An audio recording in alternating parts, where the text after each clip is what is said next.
16 gigabytes of video RAM, because you totally need that.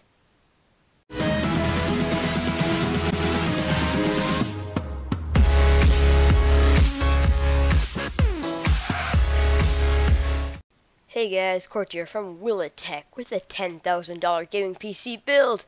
And yeah, let's get started. For the processor, I'm going with the Intel Core i7-4790K quad-core processor. It's clocked at 4 gigahertz. It's great, all that. Great for gaming. Yeah, it's one of the best of the Core i7, which are the best of the Intel processors. Besides the Xeon, which is kind of made more for servers and video editing. So $320, pretty good deal.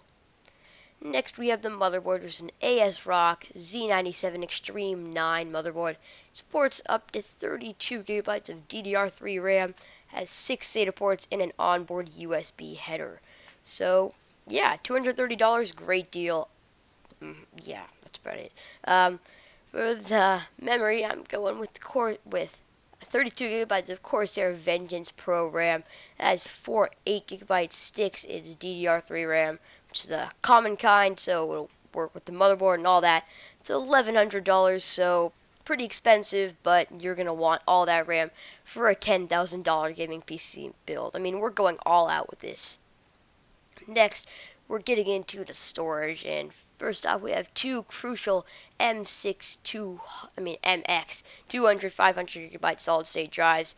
So that's 1 terabyte of solid state drive memory, which is great.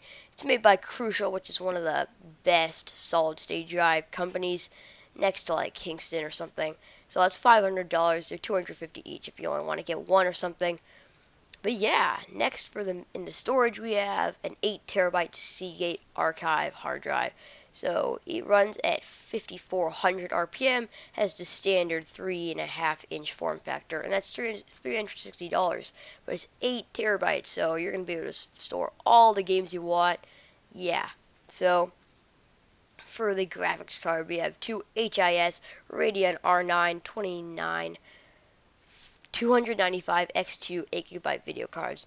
So you have 4-way crossfire with that. Each one has 2-way crossfire and has a total of 16 gigabytes of video RAM. So that's insane. And $2,000 or $1,000 each. So great graphics card. That's as much as you're going to ever need. For the case, we have a Silverstone TJ11BW full ATX case. It has 9 external 3.25-inch bays, and it has front panel USB ports, and that's $600. So great deal for a case with that many 3.25-inch bays. Yeah. Next we have the power supply, which is a Corsair AX 1500i 1500 watt fully module power supply. It has a rating of 80 plus titanium, which is the highest rating there is now, which is important for dealing with that many watts of electricity. And it's $400, so great deal for that many watts and that good of a power supply. Yeah.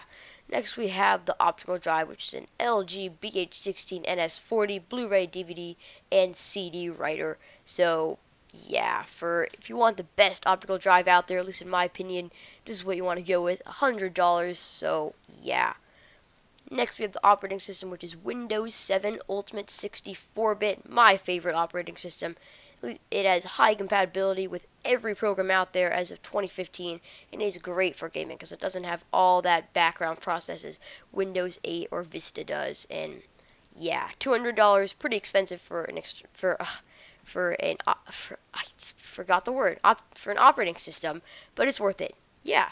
So next we have the final thing, which is the monitors, and I know that's not part of the PC build, but it's pretty important for if you're going to go all out with a gaming PC setup. And I'm going with 4 ASUS ROG Swift 27-inch monitors. They have an aspect ratio of 16:9 and a 1440 resolution. So not 4K, but come on, you don't actually need 4K. It has a 144 Hz refresh rate, which is insanely high, so the fastest out there when it comes to monitors.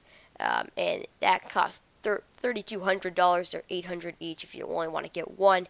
But for some full like surround gaming or flight simulator or whatever you want to do, I'd go with 4. And yeah, that's about it for this PC build. As always, my name is Kurtz. Be sure to subscribe, leave a like, and feedback is always appreciated down in that comment section below. Yeah, bye guys.